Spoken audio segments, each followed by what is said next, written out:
The West Coast Trail is a multi-day backcountry hike along the west shoreline of Vancouver Island. Spanning 75 kilometers from Pachena Bay to Gordon River, the trail lies in the traditional territories of the Hueyat, Ditidat, and Pachidat First Nations. These nations have been here since time immemorial and continue to call Vancouver Island home. Today, through cooperative management, the West Coast Trail Guardians from each of these nations help maintain the trail, share stories, and welcome hikers. This is one of British Columbia's most challenging hiking routes. It covers extremely difficult terrain and should only be attempted by seasoned backcountry hikers with multi-day trek experience. Before reserving your space, know what you're signing up for to make sure this hike is for you.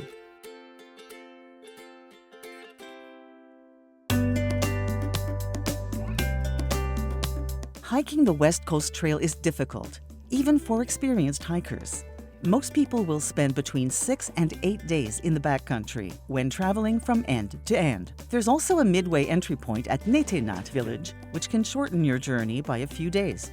Strenuous terrain, fast-flowing river crossings, ladders and cable cars, mud and rain are guaranteed challenges. On top of that, you'll have a heavy backpack and will likely be exhausted. Did you know that if you get injured on the trail, it can take up to 24 hours for help to reach you? Before you decide to take on the trail, ask yourself these questions. First, have you and everyone in your group done a multi-day overnight backcountry hike before? Remember, an experienced hiker can't compensate for someone inexperienced. Number 2, can you hike long distances over rough terrain with a heavy pack? You'll be carrying all your supplies on your back. Climbing up ladders and over slippery ground with that extra weight is difficult. Third, are your plans flexible in case of delays?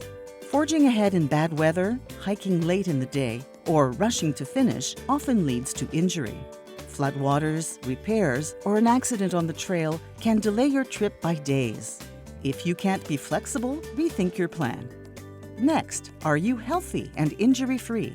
If you've had a recent surgery or concussion, suffer from a heart condition, or struggle with recurring knee, ankle, or back injuries, this hike is not for you. Joint injuries are a leading cause of evacuation. Even something as small as an aggravated knee should be cleared by your doctor. Finally, is everyone in your group over the age of 12? All hikers must be at least 6 years old to get an overnight permit, though the trail isn't recommended for anyone under 12. If you have children, it's best to choose another hike. If you answered yes to all 5 questions, the West Coast Trail may be a great fit for you. Reserve your spot early, as hiking allocations go quickly. If you answered no to even one of these questions, consider one of the many beautiful alternative hikes. Now it's time to prepare.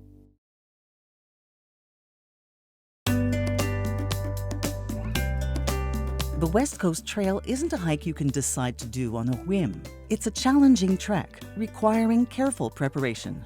The trail is reservable from May to September each year. Summer temperatures average 14 degrees Celsius, and the area sees about 330 centimeters of rainfall annually. May and June are particularly wet. Before setting out, there are a few things you need to do. First, put together a training plan.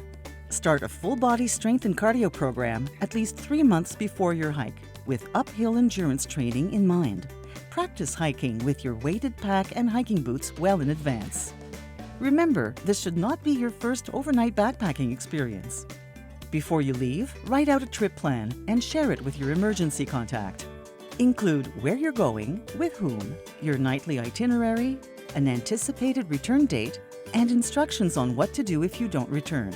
Because there are 3 access points to the trail, these details will be extremely helpful if search and rescue is required. Finally, while you're on the trail, keep these safety tips in mind. Move with caution, take breaks, and set reasonable travel expectations. Accidents happen when people are tired or moving too fast. Always assume terrain is slippery and hike at the pace of your slowest group member. Stay warm and dry. Injury and hypothermia happen more easily in cool, rainy weather, which is common on the trail, even in summer. Keep hydrated and well fed. It's easy to become dehydrated and undernourished on the trail. You should be eating plenty of nutritious, high-calorie food and drinking enough that you need to make regular pit stops, even on cooler days. Drinking water can be collected from most rivers and creeks. But to be safe, you should always carry enough to get you to the next large fresh water source. Always collect your water upstream and purify before drinking. Treat the structures with respect. Limit the number of hikers at a time on ladders and cable cars, and secure your equipment, straps, and clothing in the car before leaving the platform. Let the cable car come to a complete stop before pulling the rope to move yourself to the other side. And keep your fingers and hair away from the pulleys. Be prepared to wait for floodwaters to subside at river crossings, which can take days. Don't cross when water is flowing above the knees, as currents can easily sweep you downstream. Use your tide tables and West Coast Trail map to avoid being trapped or cut off by impassable headlands. Always hang your food and garbage, or store them in a wildlife-proof bin at the campsites so you don't attract wild animals. Lastly, there's limited cell service on the trail. If you have a safety device like a Spot, InReach, or satellite phone, learn to use it beforehand and have emergency messages pre-entered just in case. Now that you're familiar with the trail, it's time to start packing.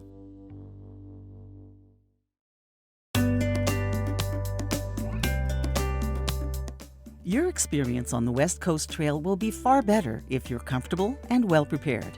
The first thing you'll need is a well-fitted backpack with a padded hip belt to distribute weight. Your pack should weigh no more than 15 to 20% of your body weight. Weigh your bag as you pack and keep asking, do I really need this? Things like electronics, solar panels, and instruments are tempting, but downtime on the trail is usually spent cooking, socializing, or sleeping. Sharing items like a tent, stove, pots, and pans with your group can lighten the load and make everyone's hike more comfortable. Line your pack with a heavy-duty garbage bag or waterproof liner to protect your gear. You can also seal your sleeping bag and night clothes in an extra garbage or dry bag for added security. All your equipment should fit inside your pack, with heavier items near the bottom.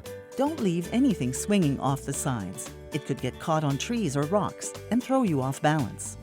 The next thing you need is proper hiking boots. Quality boots with good ankle and arch support are a must. Opt for soft rubber soles for traction on slippery surfaces, and break your boots in at least 1 month before your hike. For shelter, a tent with a waterproof fly is necessary. You'll also need a synthetic-filled sleeping bag and a sleeping pad for proper insulation at night.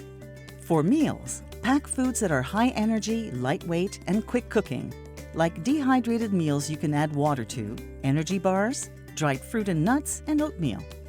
Bring a lightweight stove and fuel, and plan your meals before your trip to keep pack weight to a minimum. It's a good idea to have at least a day's worth of emergency rations in case you end up on the trail longer than expected. For clothing, bring a waterproof jacket and pants, quick dry underlayers that will stay warm when wet, like wool, fleece, and polypropylene, as well as proper hiking socks, a warm hat, and gloves. Avoid cotton and jean materials. Again, hypothermia is a risk if you get wet. Even in summer, the coast is typically blanketed with fog, meaning cool, damp conditions. So quick dry clothing is essential.